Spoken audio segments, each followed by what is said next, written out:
el ejercicio legal del coloniaje fue todo un mecanismo destinado a impedir el progreso del país, concediendo a una compañía extranjera de extraer y explotar petróleo. The Falkland Islands and their dependencies remain British territory. Si quieren venir, que vengan. Esta epopeya que tenemos delante la van a escribir las masas progresistas. En Ushuaia, capital de las Islas Malvinas, capital de la Tierra del Fuego, Antártida e islas del Atlántico Sur. No es por parte del Reino Unido un ejercicio de soberanía, es un ejercicio de colonialismo.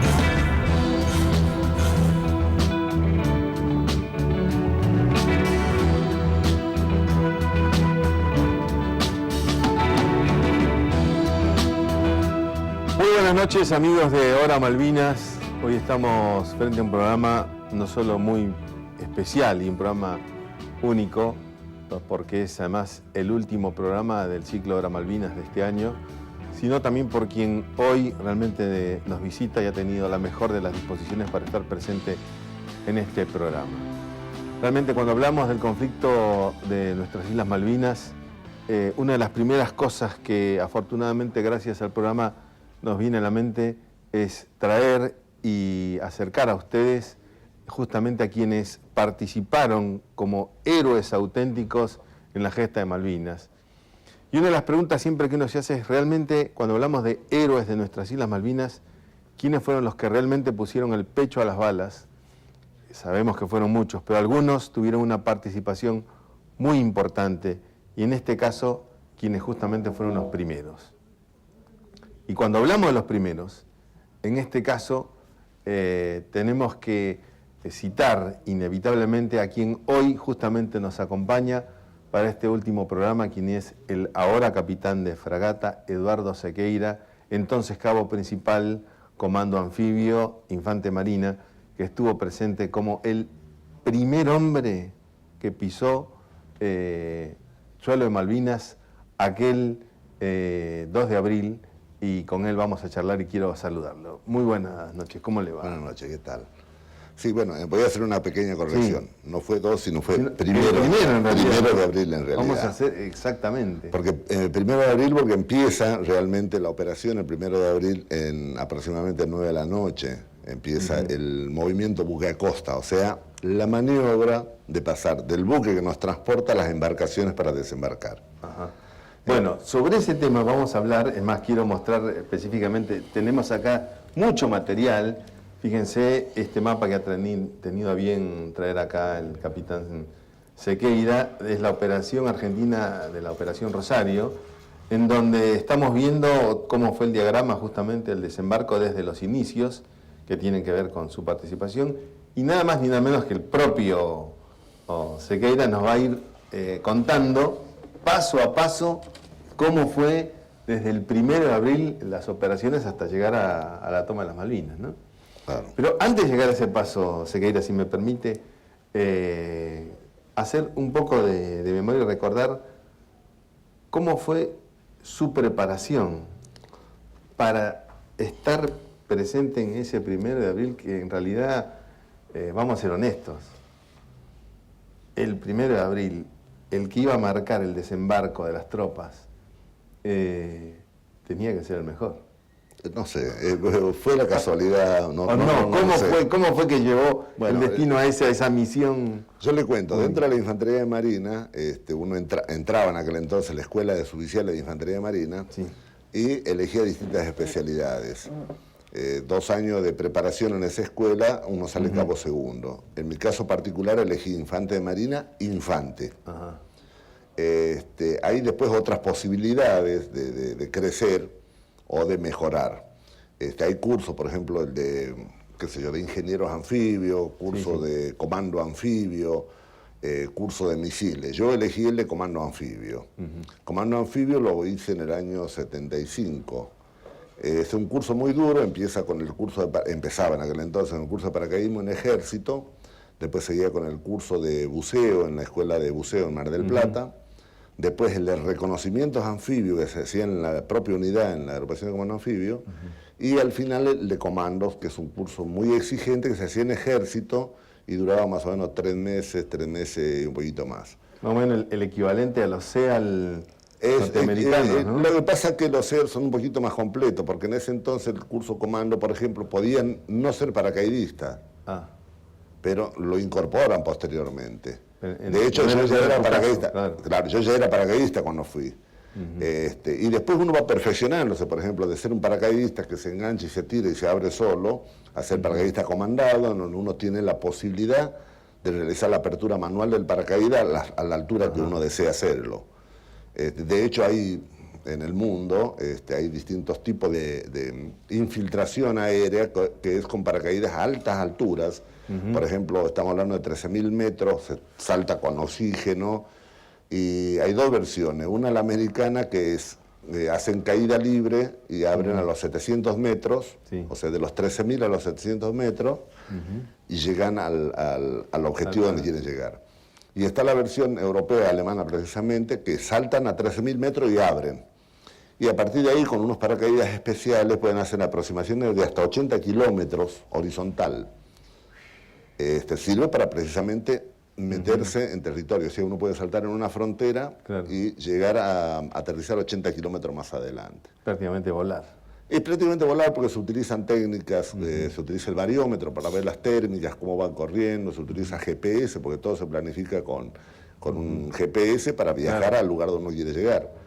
Lo cierto es que Sequeira se prepara de esa manera siendo cabo principal. Cabo segundo. Es un cabo entonces. segundo, año 75, después hice cursos de montaña en Bariloche, donde se hacen los cursos para escalar y para esquiar, o sea, curso invernal, que es de esquí, y estival, que es de escalamiento, básicamente.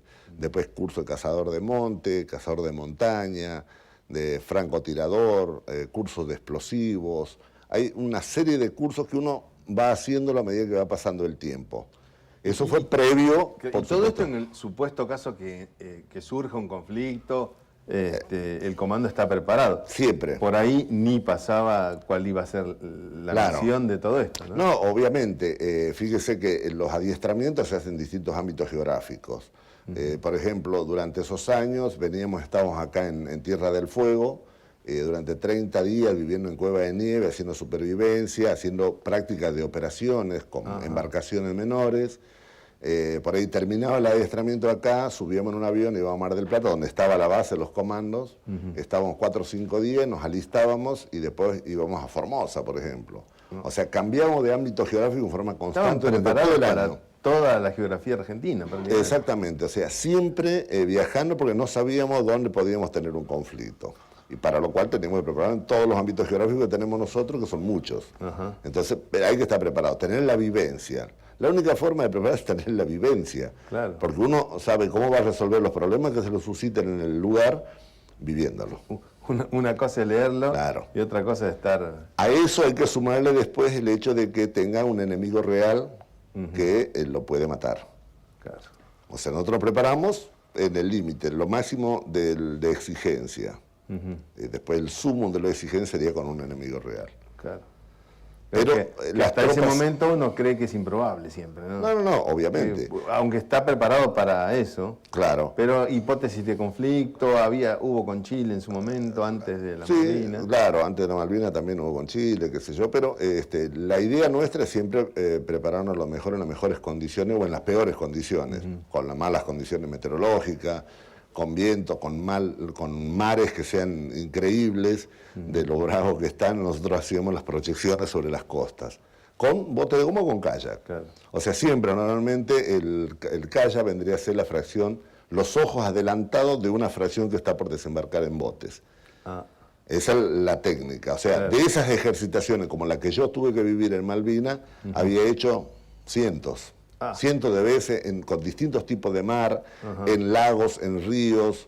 O sea, era una copia de algo que ya había hecho en forma reiterada. Imagínate, esa es la confianza que le daba en la misión que... Claro, o sea... ¿En qué momento es que recibe la orden de hacer esa misión? ¿Sabía de un principio? No. Nosotros cuando embarcamos, yo no estaba en la unidad de comando. Ese año, en el 82, tenía que ir a desempeñarme como instructor en la Escuela de Suboficiales de Infantería Marina. Y hago el pase, efectivo el pase en febrero, me presento allá y empezamos a preparar los nuevos infantes de Marina, a darle un barniz como para que empiecen a cursar como infantes.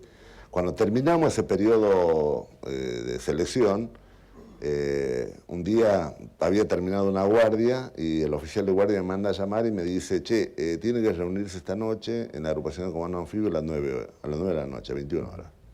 Así nomás. ¿Qué pasa? No sé, me dice. Bueno, listo, comprendido. Eran las 6 de la tarde.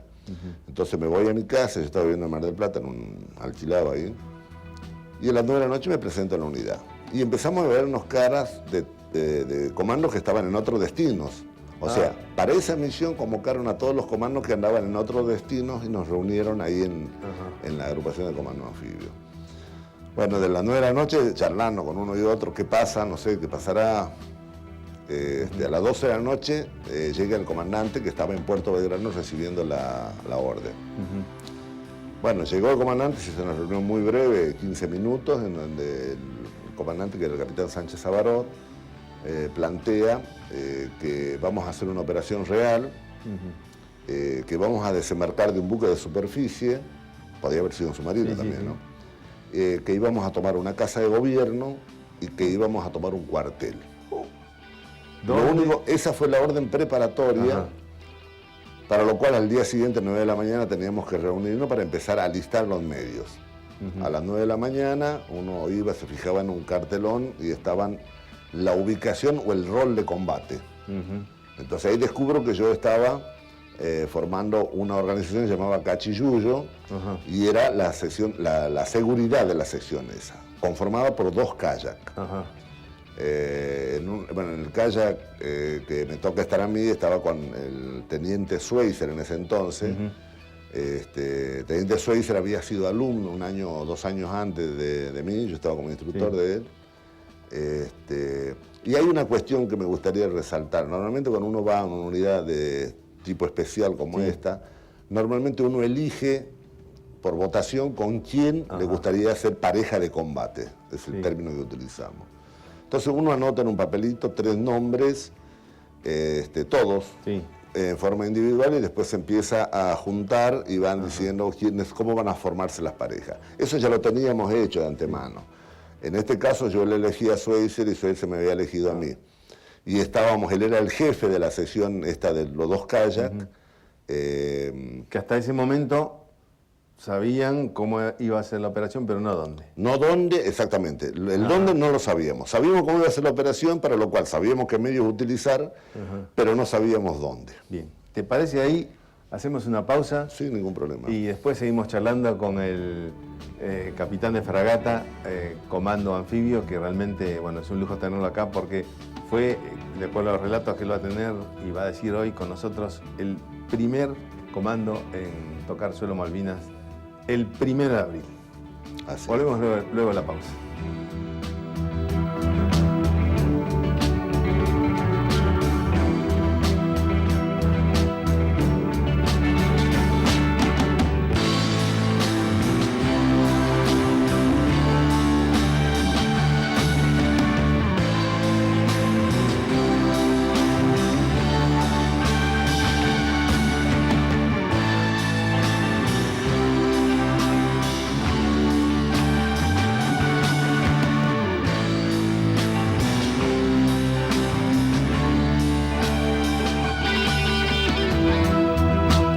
Bueno, continuamos este programa de Hora Malvinas con el relato del capitán de fragata, entonces cabo segundo. Principal. Cabo principal, me confundo. Que, como sabemos, estuvo presente como primer hombre en el desembarco de nuestras Islas Malvinas el 1 de abril. Estábamos charlando, Sequeira, al respecto a que los juntan a todos los comandos anfibios Y ahí de pronto no les dicen dónde, pero sí le dicen que van a tener una... ¿Qué es lo que vamos a hacer? ¿Qué es lo que van a hacer? Correcto. Para eso se conforma, como dije, vamos a un tablero donde estaban los roles de combate. Ahora, pero ahí me permite una pregunta. Les dicen que va a haber una misión real. Sí, nos dice una operación real. Y en ese momento, ¿ustedes cómo reaccionan ante eso? Y cada uno empezó a pensar, podría ser en tal sitio, en tal otro, y no nos quedaban muchos sitios para pensar. Algunos pensaban que era Malvinas, pero no teníamos confirmación. De hecho, nosotros nos enteramos que era Malvinas ya después de haber zarpado, después de 2 días de zarpado. O sea, la idea de las operaciones de este tipo, que son operaciones especiales, es tratar de mantener el secreto de la operación hasta último momento, para no alertar a nadie. Claro, si hay algo que caracterizó justamente... Claro, las operaciones de tipo comandos normalmente se hacen con mucha reserva de información de lugares y demás. El hecho de decirnos a nosotros, por ahí nosotros comentábamos en nuestra familia y se filtraba esa información, y eso lo querían evitar. De modo tal que nosotros recién nos enteramos dónde era cuando estábamos ya en alta mar. Claro. O sea, no había forma. Lo cierto es que nos salteamos un poquito. Sí. Reciben la orden, dicen esto es de verdad, y se empiezan a preparar. Eligen cada uno su compañero. Correcto. Y a partir de ese momento... Sí, a partir de ese momento uno, bueno, dice, usted va a ir en kayak. Entonces, ¿qué? Tengo que hacer preparado, obviamente, el kayak. Después nos dan armas con silenciador, porque posiblemente podíamos haber encontrado gente en la costa y había que eliminar para que no se revele la operación en sí. Entonces nos daban armas con silenciador, bueno, brújula, todo el equipo, la munición para las armas, ver las armas que tiren, que estén limpias, que estén en condiciones, revisar todo como para que esté a son de mar. ¿Y cuánto tiempo tuvieron para hacer eso? Eso, bueno, empezamos a preparar al día siguiente, eso no me acuerdo cuándo fue, creo que fue fines de marzo, 25 de marzo, algo así. Al día siguiente también seguimos preparando, no llegaba la orden de que, o sea, había negociaciones que se estaban haciendo que nosotros no estábamos enterados, a alto nivel, y nosotros seguíamos preparando. Recién al tercer día, vinieron unos micros que nos desplazaron hasta Puerto Belgrano, a donde íbamos a embarcar. ¿Y hasta ese punto les habrán dicho de esto? No, nada. Ni siquiera eso. La familia, por ejemplo, mi señora decía, seguramente vas a hacer un ejercicio como tantos hiciste. Como tantos. Claro. El tema de los ejercicios nuestros empezaban así. A las 3 de la mañana llegaba alguien, un llamado telefónico o un mensaje que decía reunirse en tal sitio. Así empezaban los ejercicios. Y uno iba a ese lugar y de ahí terminaba saltando en paracaídas en Formosa, en Misiones, y volvía 40 días después. Así empezaba, así era nuestra vida. O sea, nosotros todos los días del año, por ejemplo, hay una fracción que siempre está dispuesta, equipada, alistada para salir a cualquier lado, donde las autoridades nos manden. Entonces, tenemos una mecánica ya bastante lubricada para reaccionar rápidamente y desplazarnos donde sea. O sea, que estando en esa situación, entonces... Ahí... Lo suben al ómnibus. Claro, desde el momento en que nos dice el comandante, vamos a hacer una operación real, hasta el momento que llegamos al buque pasaron 2 días.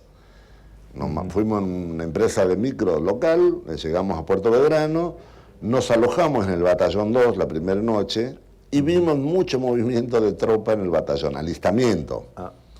Hay que pensar que el batallón 2 tendría casi 1000 personas en ese momento, y ver 1000 personas que se están equipando, que se están alistando, que están haciendo las pruebas de sus armas y demás. Y bueno, nosotros vivimos, dije, bueno, viene en serio, viene en serio. Al día siguiente embarcamos en el Santísima Trinidad, al lugar donde íbamos a ir los comandos anfibios. De hecho, después iban otros buques, por ejemplo, los buques polares estaban equipados como hospital, estaba el rompehielo que también zarpó. Había distintas unidades navales que también participaron de la operación.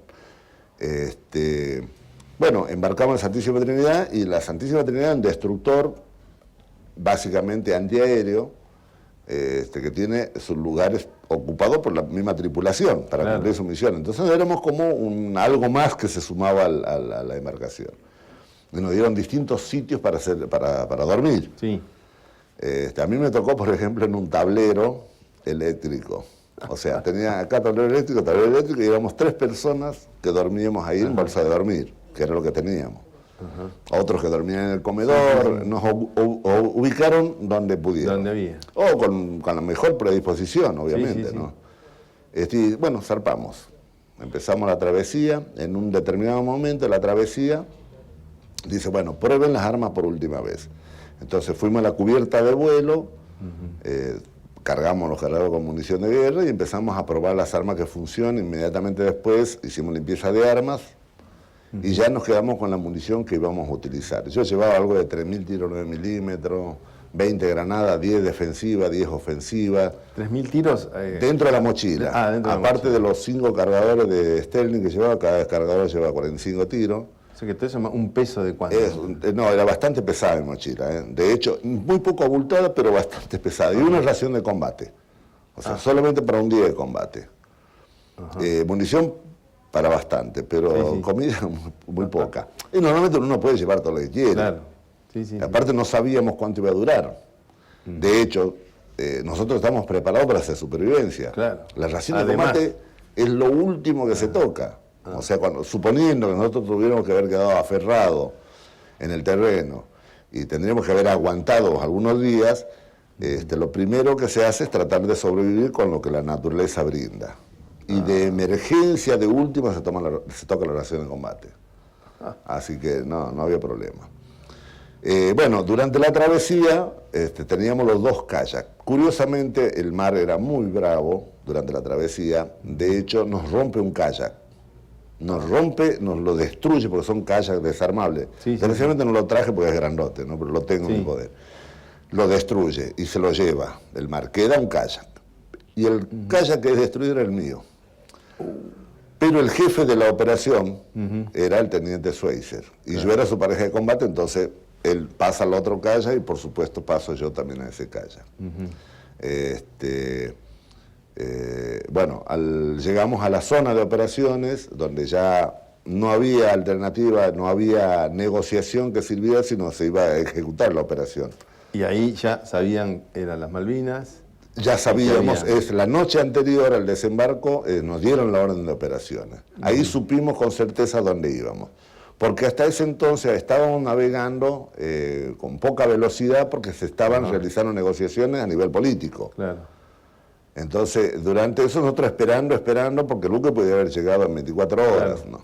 O sea, es tomó un margen de tiempo como para llegar, para que se realicen las negociaciones políticas o diplomáticas. Y bueno, llegamos al Llegan al sitio, punto en el cual Santísima Trinidad se tiene, digamos. Claro. Llegamos a un punto ya al sur de Malvinas, 9 de la noche aproximadamente. O sea, llegamos antes. Sí. ¿Podemos ver el mapa? Sí, ahí, ahora sí.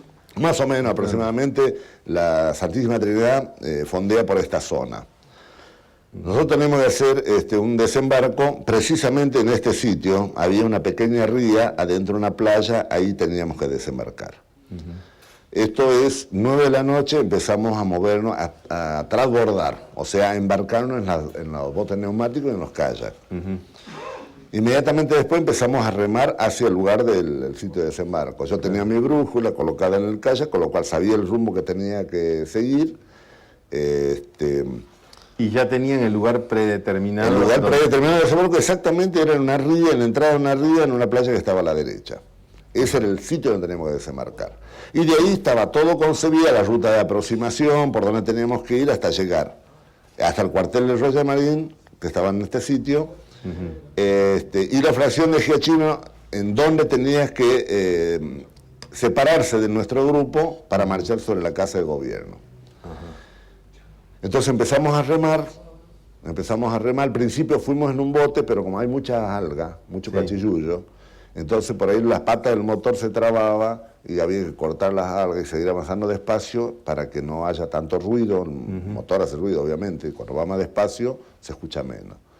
En determinado momento le digo a Schweitzer, vamos al kayak, porque con el kayak podíamos avanzar mucho más rápido, porque remando normalmente la puntita de la pala es la que toca la superficie del agua, no hay que meter el remo a fondo, con lo cual nos separamos rápidamente del grupo de botes. En determinado momento me dice Schweitzer que él llevaba un visor nocturno mismo que tenían los ingleses, y ese tiene 2 modos de uso. En activo uno emite una señal infrarroja. O sea, no es visible al ojo humano, pero con otro visor similar uno puede ver.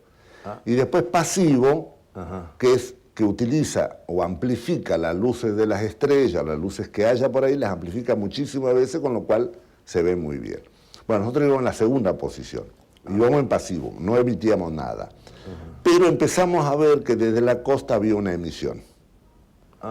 Ahí voy a hacer un paréntesis. Cuando estábamos a bordo acá todavía, no habíamos empezado a desembarcar, en determinado momento una bengala surca el cielo, una bengala roja. ¿Lanzada por quién? Por los ingleses. Ah. Inmediatamente después vemos que un vehículo se aproxima a la playa. ¿Por qué zona sería? Por esta zona. Ajá. De hecho, yo saqué mi brújula que tenía colgada en el cuello, Sí. apunté y digo, el vehículo se va al lugar donde yo desembarco. Después digo, no, puede ser que lo haya afectado el magnetismo de los metales del buque, por ahí no estoy mirando con precisión. Cuando estaba ya en el agua, y cuando Schweitzer dice, veo una señal en infrarrojo, lo primero que hago, miro la brújula. Y le digo, estamos en el rumbo. Entonces pido el visor a él, miro, veo la señal, después bajo la mirada, veo la brújula y estamos en la dirección. Exactamente. Con lo cual yo empecé a pensar que teníamos una playa alternativa. Normalmente en una operación se planifica una, Claro. 2, 3 playas alternativas.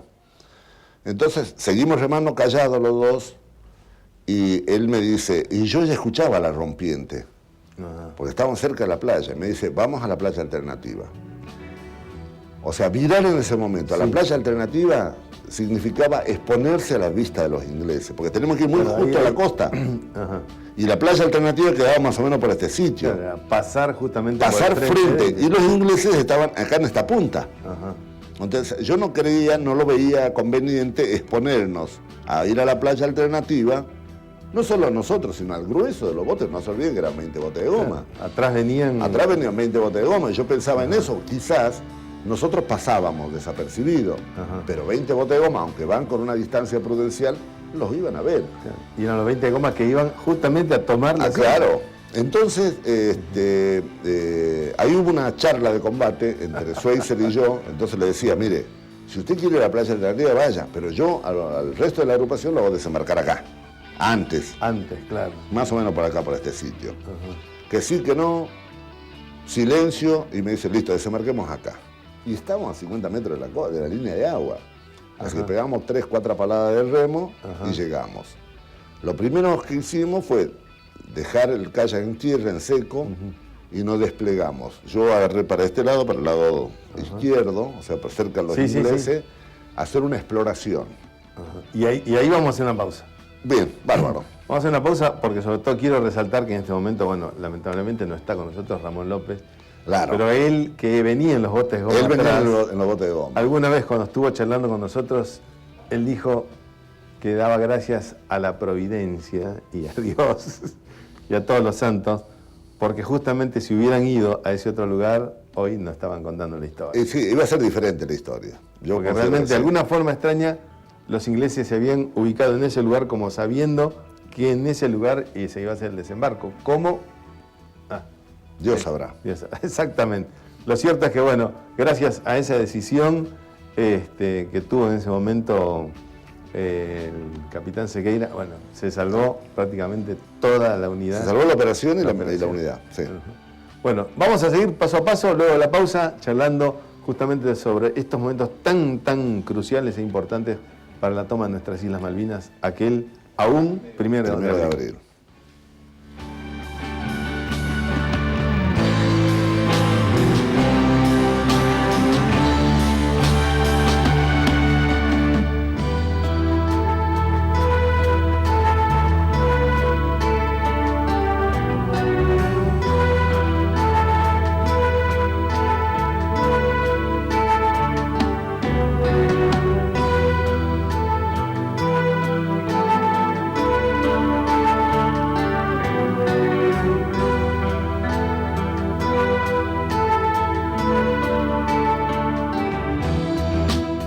Bueno, estamos con el capitán Sequeira hablando de estos momentos tan cruciales y definitivos como fue aquel 1 de abril, ¿no? En donde Así es. me contaba, con los kayak deciden el nuevo punto de desembarco. El nuevo lugar de desembarco. Nuevo lugar de desembarco que estaba más o menos a 500, 600 metros del sitio donde teníamos que desembarcar. O sea, no había dificultad porque no se cambiaba mucho, porque de hecho la ruta que teníamos marcada, Sí. o sea, de desembarcar acá y hacer la ruta, más o menos la ruta era siguiendo por acá, por el borde de la ría, Ajá. y después a una alambrada, había un cruce con un camino que es este, seguíamos eso y nos orientamos básicamente por el Monte Ken. para no tener que estar con la brújula a cada momento, sabíamos que a la derecha del Montequén íbamos a llegar próximo al cuartel. O sea, no había drama para ubicarse, para hacer la navegación terrestre. Sí. El problema estaba dado por la dificultad que ofrecía el terreno en sí, que era turba, no era un camino. Obviamente, al no ser un camino, es a campo traviesa, con turbales, zonas de barranco. Por ejemplo, el camino estaba más o menos 3 metros abajo de donde nosotros íbamos. Y curiosamente, cuando nosotros llegamos, si bien desembarcamos con una luna que se estaba poniendo, cuando empezamos la marcha, no teníamos luna, no se veía nada. No se veía nada. La única referencia era la silueta del monte y la brújula. Con lo cual, para nosotros una barranca, siempre adelante van dos exploradores que van alertando qué es lo que hay adelante. Entonces a mí me dijeron, barranca, entonces corrí la voz. La forma de comunicarse es corriendo la voz. El que te venía inmediatamente atrás mío le dije, che, barranca. Y esa información llegó hasta el último hombre en la columna. Y digamos, primero se iban Schweitzer. Bueno, en el momento, una vez atrás venían... Cuando llegamos acá a la playa, era Sequeira, Schweitzer, Sequeira, lo mismo. Sí. Acá, cuando se produce el encolumnamiento de la gente para hacer el despliegue, yo no quedo en primera línea, o sea, quedo en una... O sea, como era un golpe de mano, esto es un golpe de mano, la operación, es un golpe de mano, dentro de la patrulla, porque forma una patrulla, la agrupación forma una patrulla, hay un escalón asalto, un escalón seguridad que aísla el objetivo y un escalón apoyo que apoya la operación del escalón asalto. Entonces yo estaba dentro del escalón asalto y el escalón asalto normalmente va metido en el medio entre el escalón de seguridad que va adelante y atrás y después el escalón apoyo. Inmediatamente atrás nuestro iba el escalón apoyo. ¿Por qué? Porque el escalón seguridad tiene que asegurar el objetivo, bloquear el objetivo para que no reciba refuerzos. Con lo cual, acá hay un puente donde se colocó una carga explosiva, se apostó una ametralladora, como para que si iban refuerzos de Puerto Argentino hacia el cuartel, no pudieran superarlo. O sea, se completó el aislamiento del objetivo. Bueno, desplegamos para iniciar la marcha. Llegamos a un punto donde el capitán Giachino, con el grupo técnico que se llamaba, se abre de nosotros y camina hacia el cuartel, hacia la casa del gobernador. Él tenía la misión de capturar al gobernador, para lo cual se dirigen con un grupo de gente a cumplir esa misión. De ahí nosotros continuamos avanzando. En determinado momento se pierde el contacto, porque como le decía, el terreno era dificilísimo de avanzar, no se veía nada, y llegamos a separarnos. El capitán Roble en aquel entonces toma la punta y él tenía el bloqueo de este lugar. No nos preocupaba mucho el hecho de romper el contacto, todos sabíamos dónde teníamos que ir. Entonces ahí me piden a mí que yo navegue. Entonces paso adelante para navegar. Adelante mío tenía 2 observadores que me iban informando lo que había. Inmediatamente tras mío venía el teniente Schweitzer y el resto de la agrupación. Seguimos marchando a paso rápido y para ese entonces eran como las 4 de la mañana. Nosotros sabíamos que este objetivo a las 6 de la mañana lo teníamos que tomar. Y era nada más ni nada menos que el cuartel de los Marines. Era el cuartel de los Marines y había una salvedad que era curiosa. No causar bajas. Significaba tratar de neutralizar a los ingleses sin matarlos. Dificilísimo. Es difícil, pero precisamente los comandos hacen operaciones de ese tipo. Son operaciones quirúrgicas. Yo creo, por lo que leí así en la historia de las operaciones comando, una de las operaciones incruentas fue esta. Porque todas las operaciones en la historia siempre hubo sangre. Esta fue incruenta. La orden teníamos tratar de no causar baja. Estábamos autorizados solamente a disparar efectivamente si corría riesgo nuestra vida o la vida de un compañero. Ahí sí podíamos tirar a matar, pero mientras tanto no. O sea, no era fácil. El propósito de eso era para que después de la recuperación pudieran seguir negociando. Y si no había bajas británicas, la posibilidad se concretaba de poder seguir negociando. Por eso no teníamos que matar. De hecho, no se produjo ninguna baja. Claro, porque en el momento que hay una muerte ya es otra la Ya negociación. es otra la negociación, se entorpece más, se obstaculiza más la negociación. Entonces la idea era no causar baja. De hecho, llegamos a la zona del cuartel, esto estaba bloqueado, el capitán Roble ataca de este sitio, nosotros llegamos y desplegamos y largamos el asalto porque llegamos a las 6 de la mañana. O sea, ya para hacer la operación. Exactamente.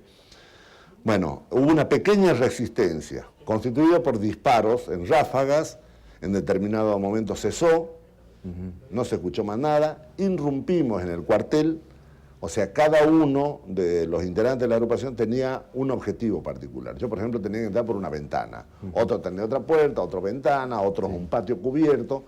Cada uno se ubica y ingresa al cuartel por el sitio donde tenía previsto. Al principio teníamos que tirar una granada lacrimógena por si por la duda estuvieran ahí. Yo no tiré mi granada, me metí y no encontré a nadie. Y adentro empezamos a encontrarnos entre nosotros y no encontramos ningún inglés. O sea, ellos, los que estaban, después por la orden de operación de los ingleses, sabíamos que había gente que quedó para custodiar esto. Nada más. O sea, el despliegue de ellos había, en el despliegue había gente acá, gente acá, gente acá, gente acá, gente en este otro lado. O sea, había... Sabían muy bien que venía un desembarco. Ellos esperan. De hecho, en la noche del 1 de abril, cuando corre esa luz de Bengala, a partir de ese momento los ingleses capturaron a todos los argentinos que estaban radicados en la isla. Por ejemplo, estaba la gente del ADE. Y esto viene porque yo le tengo que contar algo sobre eso. Y toda la defensa civil, hay civiles que reciben adiestramiento militar para defender las islas. Ellos se habían reunido en una casa próximo al cuartel, próximo a la casa del gobernador, donde tenían todas sus armas listos a defender las islas. Con lo cual, no me acuerdo cuánto era la dotación de los marines, pero se duplicaba con los civiles armados que estaban preparados para defender la isla. O sea, nosotros nos superaban en número. Nosotros éramos 92, 93 comandos. Y ellos creo que superaban los 180, 190 personas, entre los militares y los de defensa civil. Bueno, lanzamos la operación, entramos, ellos se dan a la fuga, aparentemente por alguna brecha que quedó, tomamos esto. Arriamos la bandera que estaba en el cuartel y empezamos a escuchar los disparos acá en la casa de gobierno. Claro, empezó a clarear. Los ingleses, que no sabían la magnitud de la gente que desembarcaban, empezaron a ver que no eran muchos y empezaron a tirarle. Entonces, desde el cuartel hacia acá, nos desplazamos más o menos 6 kilómetros, nos desplazamos al trote. Le digo, yo iba adelante al trote, tan es así cuando llego un poco antes de la casa del gobernador que está por acá, de un edificio que está sobre pilotes, sale un señor que dijo, che, cuando dijo che lo identifiqué como argentino. Y nos señala de que en estas alturas había ingleses. Entonces nos miramos, sin decir una palabra, los 12, 13 personas que veníamos adelante, vamos y directamente fuimos, di parte a un oficial, creo que fue Robles, que me iba a dirigir a ver qué había acá. El resto de la agrupación siguió para acá y acá empezamos a marchar y empezamos a ver siluetas en posiciones. No tiraban. Me llamó la atención. Nosotros avanzamos sin tirar, obviamente, cumpliendo la orden de no causar baja. Entonces, ¿cuándo íbamos a disparar? Cuando ellos dispararan. En el momento preciso que ellos dispararan, ahí íbamos a tratar de disparar, pero para neutralizar, no para no para eliminarlo. Empezamos a avanzar primero en grupo, después en forma individual, y cuando estábamos más o menos a 50 metros, ellos en una antena de comunicaciones ponen una bandera blanca. No obstante, 4 se quedaron, formaron una base de fuego. El resto nos adelantamos todos, por la duda ellos tiraran en el momento que nosotros nos desplazáramos. No tiraron, y cuando llegamos ahí empezaron a tirar las armas, se entregaron. Eran más o menos 22 personas ellos. Bueno, se entregan, dejamos un número, 2 hombres para que los custodien, los desarmamos, los dejamos para que custodien, y eso, si uno se fija acá, está en una altura. Hacia abajo inmediatamente estaba la casa del gobernador, donde se seguía tirando. Entonces nosotros, desde acá, o sea, los comandos anfibios, el resto de los comandos iban por acá, nosotros bajamos desde acá. En el momento en que saltamos una cerca que había alrededor de la casa del gobernador, en ese momento empezamos a escuchar la voz de Alto el Fuego en inglés y en español. Alto el fuego, alto el fuego, alto el fuego. Caemos en el predio de la Casa de Gobierno y vimos que los ingleses estaban haciendo una defensa contrapendiente. O sea, normalmente una defensa favorable es estar arriba hacia abajo. Ellos estaban al revés, estaban de abajo hacia arriba. Realmente no tiraron, la gente, yo tenía dos ingleses que estaban abajo, unas plantas, muy espinudas, no se podían dar la vuelta. Al lado mío lo tenía su oficial Contreras, saltamos, caímos dentro del predio, nos dimos la vuelta porque lo vimos los ingleses abajo, ya estaba bastante claro. Nos dimos la vuelta para disparar, fue cuando empezamos a escuchar alto el fuego, alto el fuego. Miro hacia un costado y veo que había un Land Rover donde estaban cargando un herido. Pues fue el capitán Giachino. Claro. No vi cuando los replegaron los otros dos en un helicóptero, a García Quiroga y a Urbina, ya lo habían sacado con helicóptero. Lo que sí vi que el capitán Giachino lo estaban cargando. Lo llevan al hospital, él fue herido en el momento en que, cuando ellos entran a la casa de gobernador, esto me lo cuentan después, no tuvieron resistencia. Llegan a entrar a la casa de gobernador y no encuentran a nadie. Entonces salen hacia un patio interno. Cuando salen hacia un patio interno, detectan que había un arma que estaba disparando de bastante lejos. Entonces iban a tirar una granada defensiva para obligarlos a entregarse. Pero no llegaban. Entonces dice Giachino, de lo que me cuenta, ¿no? Voy a avanzar hasta un galponcito que había y de ahí voy a tirar la granada. Y cuando él avanza, recibe el disparo. Hagamos una pausa aquí nuevamente Sí, y vamos a seguir con este interesante relato justamente sobre los hechos contados realmente por quién estuvo allí en esos momentos tan importantes que fueron para la recuperación de nuestras Islas Malvinas. Luego de la pausa seguimos con el capitán Eduardo Sequeira.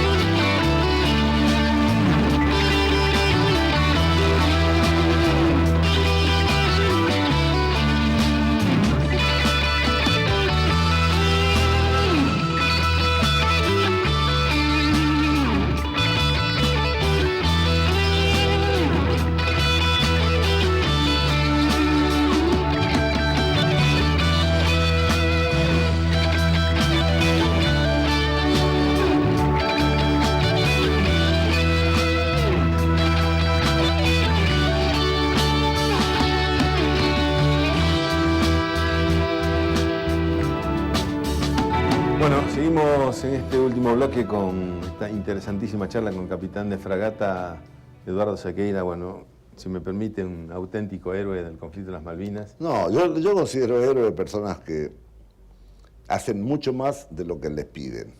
Yo hice lo que me pidieron. Ahora, si me permite, después de las palabras dichas por López, bueno, que gracias a la acción de Sequeira se salvó prácticamente toda la misión de desembarco, ¿le parece poco? Yo no lo veía así, me lo mostró él. Eso me lo mostró él. Yo realmente no tuve en cuenta ese detalle. O sea, las habilidades para deducir cosas, situaciones y demás, uno lo va teniendo a lo largo de la vida, a lo largo del adiestramiento. Claro. Entonces, para mí fue una decisión que lo tomé porque me pareció lógico hacer lo que hice. Además, es poco también el reconocimiento que a posteriori no solo recibieron la mayor cantidad de héroes de las Malvinas, sino también, bueno, en el caso suyo, ¿qué reconocimiento recibió? Yo recibo un reconocimiento, primero de la Armada Argentina, que es esta medalla, después la medalla del Congreso de la Nación Argentina, que es esta, y después el reconocimiento de Ushuaia. La medalla, digamos... Esta es la que me da el pueblo de Ushuaia. La de la izquierda... Esta de la Armada y esta del Congreso de la Nación Argentina. Yo pienso que son las que uno tiene... Sequeira con esa se considera... Yo con eso me considero satisfecho. ¿Por qué? Porque tengo el reconocimiento del pueblo de la Nación Argentina, el pueblo de Ushuaia y de mi institución, que es la Armada Argentina. Yo con eso yo pienso que... Misión cumplida. Misión cumplida, no hice nada extraordinario, hice lo que me pidió el Estado. Qué modestia. No, porque es así. O sea, a mí me preparan toda la vida para que haga eso.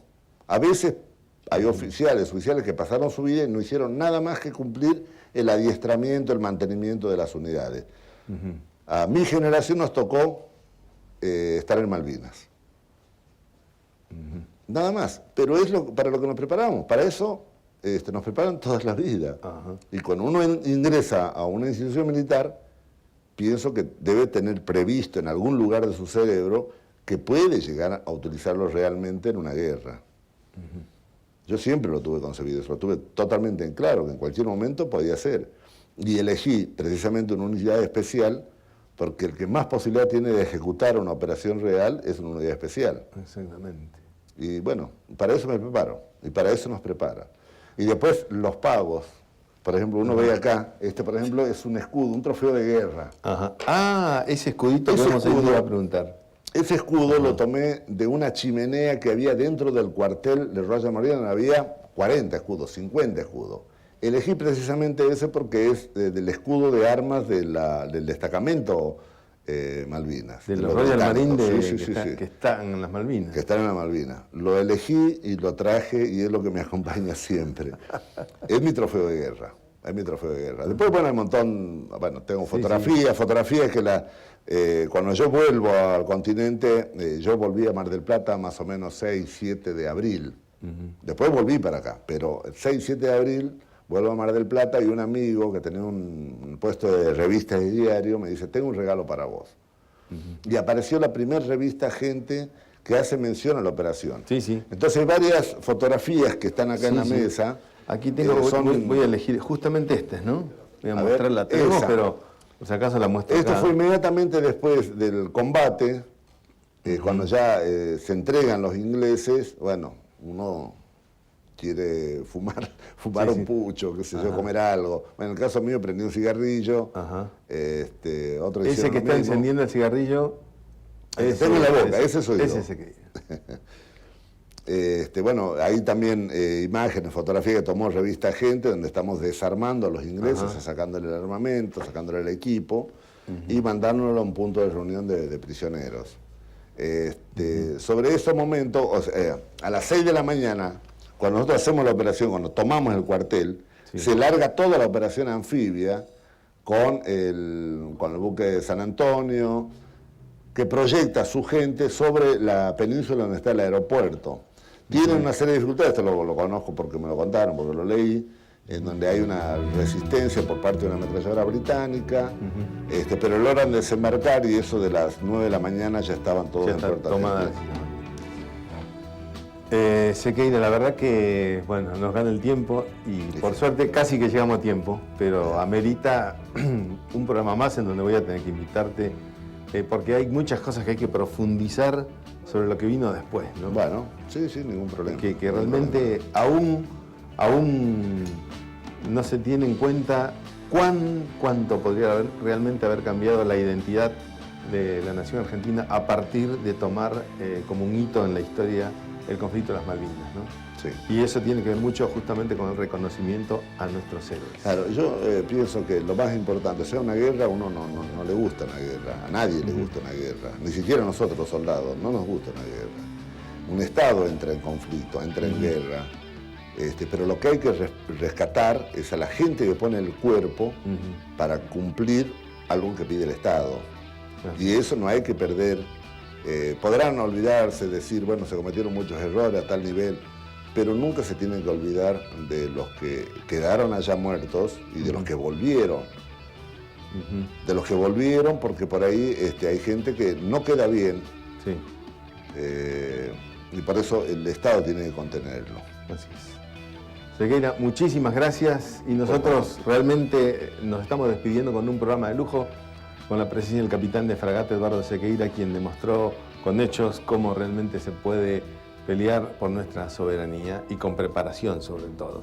Desde aquí, desde nuestro último programa, nos despedimos hasta el próximo año, esperamos, siguiendo justamente las anécdotas de quienes pelearon por la bandera y por la soberanía argentina en nuestras Islas Malvinas y que aún pueden contar la historia. Un placer inmenso seguir haciendo este programa. Hasta el próximo año. Nos despedimos realmente toda la gente de Canal 11 y todo el Centro de Combatientes con quienes hacemos este programa con la mejor de las intenciones y las ganas de que esto sea cada vez mejor para llegar a ustedes justamente con el testimonio de nuestros héroes. Hasta un próximo programa. Gracias por acompañarnos.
impedir el progreso del país, concediendo a una compañía extranjera de extraer y explotar petróleo. The Falkland Islands and their dependencies remain British territory.